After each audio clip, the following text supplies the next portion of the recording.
With as much traveling as I do throughout the year chasing birds, I'll be the first to admit that I haven't given much attention to my feathered friends right here at home. That changed this past February when Michael offered to build me a bird and pollinator-friendly yard.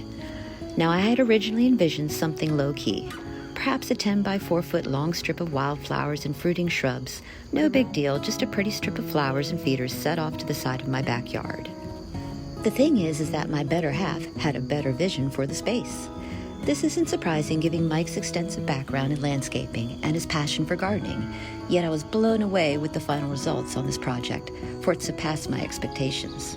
Here's how we set off with this transformation from ho-hum boring grassy lawn to a beautiful backyard, birding oasis. The first order of business was to remove the sod from about a third of my backyard to prep it for planting. We rented a sod cutter from Home Depot and got to work clearing 3 sections of the yard. 2 areas would be for planting flowers, trees, and shrubs. The third will be dedicated for vegetable gardening. If you've never cut sod from a yard before, I highly recommend that you buy or rent the most powerful machine you can afford. The idea is that you want the cutter to work quickly and efficiently. Another tip is to make sure that you have help moving the sod squares out of the cut area, as they can be quite heavy to carry after pushing the sod cutter all day. I'm so grateful that Michael and my son were there to get this part done. The adage of more hands make less work definitely applies here.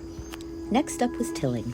Again, don't skimp out on the price of the rental if you can afford to do so, as the more powerful machines will get the job done in about half the time. Here's a good tip. You can save money by purchasing a used high-quality tiller. Use it to complete the job, clean it off, and then sell it after you're done. We did exactly that and actually made an additional $50 on the resale after the fact. I also recommend that you cut the sod and till the dirt on days when the soil is dry. It's much harder to carry the sod when it's wet, and tilling muddy dirt on a rainy day isn't the most fun. In addition, watch out for grubs and worms which will pop out from the freshly turned soil. I picked up about a dozen grubs and put them on the top of my fence, which the bluebirds gobbled up immediately. Mike also found a sleepy bumblebee snoozing in the dirt, which he carefully picked up and set free so it wouldn't get injured by the tiller. Next up, it was time to build the pergola. This was 100% Michael's idea. I told him that the yard was his blank canvas, so whatever he thought would look cool while serving greater purpose would be fine with me. As it turned out, this was a good move because now we've got a place to hang several bird feeders and a nice place to sit and enjoy the birds under the cover of semi-shade. The pergola took about 3 days for Mike to build, including the construction and staining. No formal plans were drawn out, just straight out of his brain and into my yard.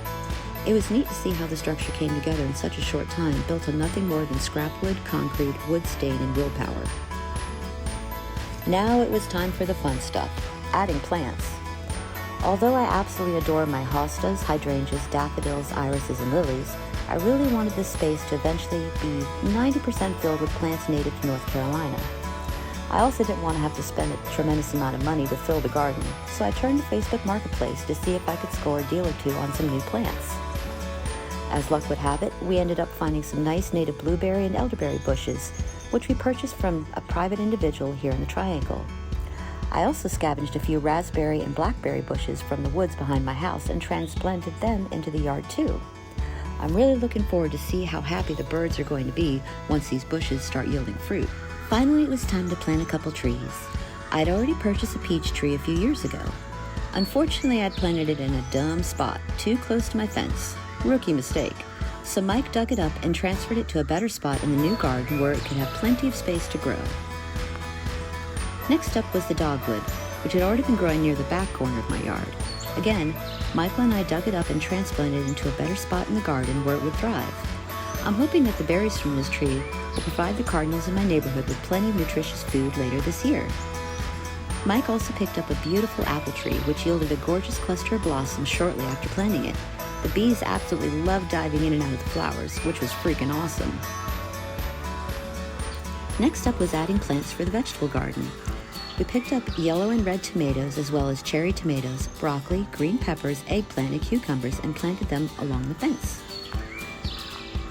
With the new plants in the ground, now things were really starting to get exciting. Still, there was more to do.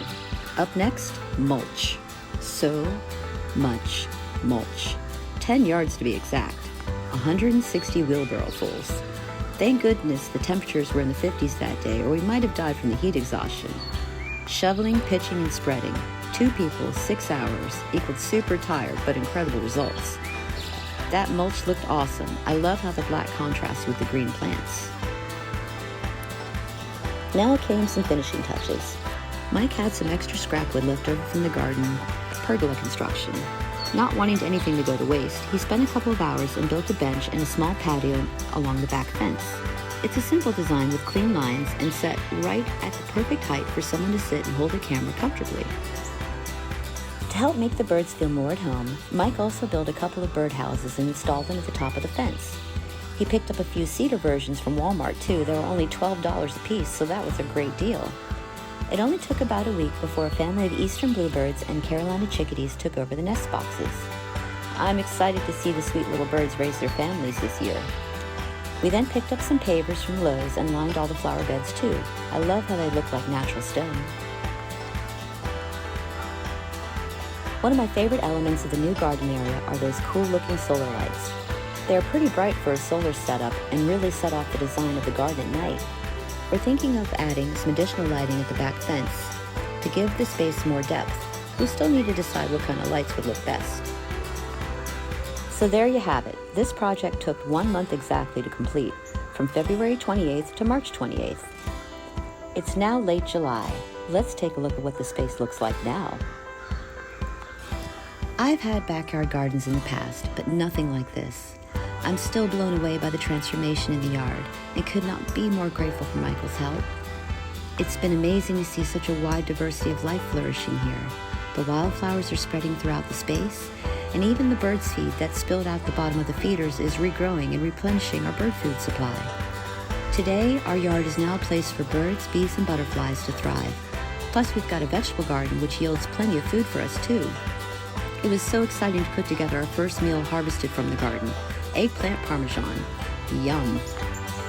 I think it's cool that at any given time I can look out my window and have an opportunity to see everything from tanagers to warblers, owls, and finches. So far, my backyard bird count is up to 75 species this year, and I can't wait to see what new birds show up going forward. I'll be sharing more videos and photos throughout the year, as this will be an ongoing project. Who knows? Maybe someday I'll open up the yard for a Breakfast with the Birds event where I could teach bird photography classes while serving my guests a delicious breakfast. I think that would be great fun. I'll keep you posted as soon as that becomes a thing. Thank you so much for watching this video. If you like this content, smash that like button and ring that bell.